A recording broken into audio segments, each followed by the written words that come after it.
Nama saya Marlinda Rutrunesi. Saya sebagai moderator kelompok 6 Sejarah Pendidikan Agama Kristen.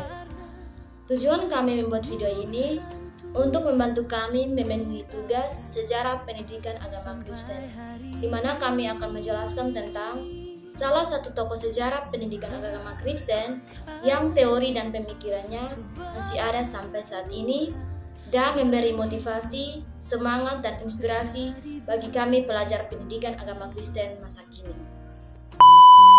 Perkenalkan, nama lengkap saya Omikang Eneri Karlau.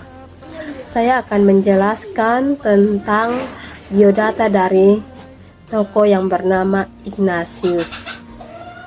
Ignatius de Loyola dilahirkan pada tahun 1491 di Azpeitia di Provinsi Guipúzcoa di wilayah Basque di sebelah utara Spanyol. Dia adalah anak bungsu dari 13 bersaudara. Pada usia 16 tahun, ia dikirim untuk bekerja sebagai pesuruh bagi Juan Velázquez, bendaharawan kerajaan Kastil.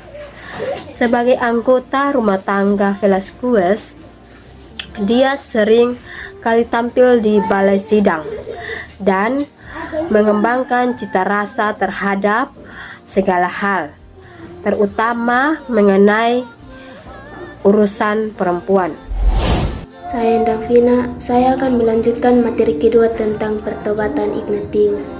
Selama minggu-minggu panjang pengobatannya, dia merasa sangat bosan dan meminta disediakan cerita roman percintaan untuk menghabiskan waktunya. Untungnya di Kastil Loyola tidak ada buku demikian, tetapi ada buku tentang hidup Kristen dan sebuah buku tentang para kudus. Karena terdesak, Ignatius mulai membacanya. Semakin banyak dia membaca, semakin dia beranggapan bahwa kisah para kudus tersebut patut ditiru. Akan tetapi pada saat yang sama, dia juga masih memiliki mimpi-mimpi indah tentang ketenaran dan kemuliaan, termasuk fantasi-fantasi memenangkan cinta gadis bangsawan tersebut. Saya akan menjelaskan materi tentang pengalaman di Manresa. Dia meneruskan perjalanannya di Barcelona tetapi berhenti sepanjang masa di kota yang disebut Manresa.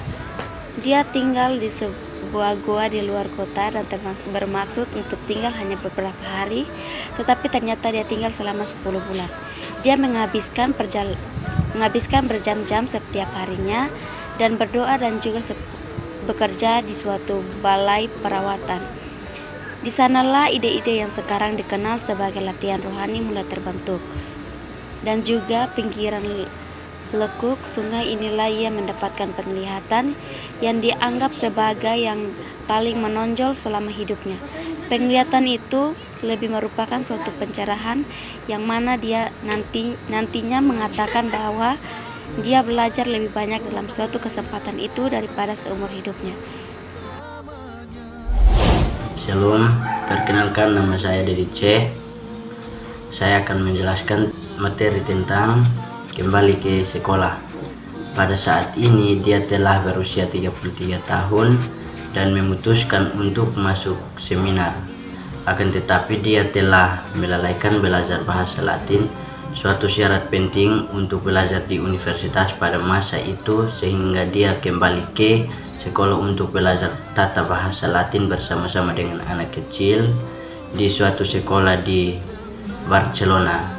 Di sana dia meminta-minta untuk makan dan tempat berteduh. Setelah 2 tahun, ia meneruskan ke Universitas Alcalá. Di sana semangatnya yang mengebu membawa kepada kesulitan, masalah yang terus menghantainya sepanjang hidupnya. Saya akan membahas materi tentang apakah pemikiran dan teori Ignatius Loyola masih relevan sampai saat ini atau tidak. Pemikiran dan teori Ignatius Loyola masih relevan sampai saat ini, namun untuk isi pengajaran dan pelatihannya masih disesuaikan dengan pembelajaran pada masa kini. Semua usaha Ignatius Loyola diarahkan pada satu tujuan, yaitu menaklukkan kehendak warga Kristen kepada kehendak Allah dan meyakinkan bahwa gereja harus terdiri atas anggota yang berdisiplin agar pelayanannya efektif dalam kehidupan rohani. Sesungguhnya tujuan pokok mungkin hanya dicapai secara nisbi oleh kelompok kecil saja, namun masih berlaku sebagai daya tarik bagi semua warga Kristen dan semua warga gereja yang akan mengakibatkan persekutuan Kristen menjadi gereja.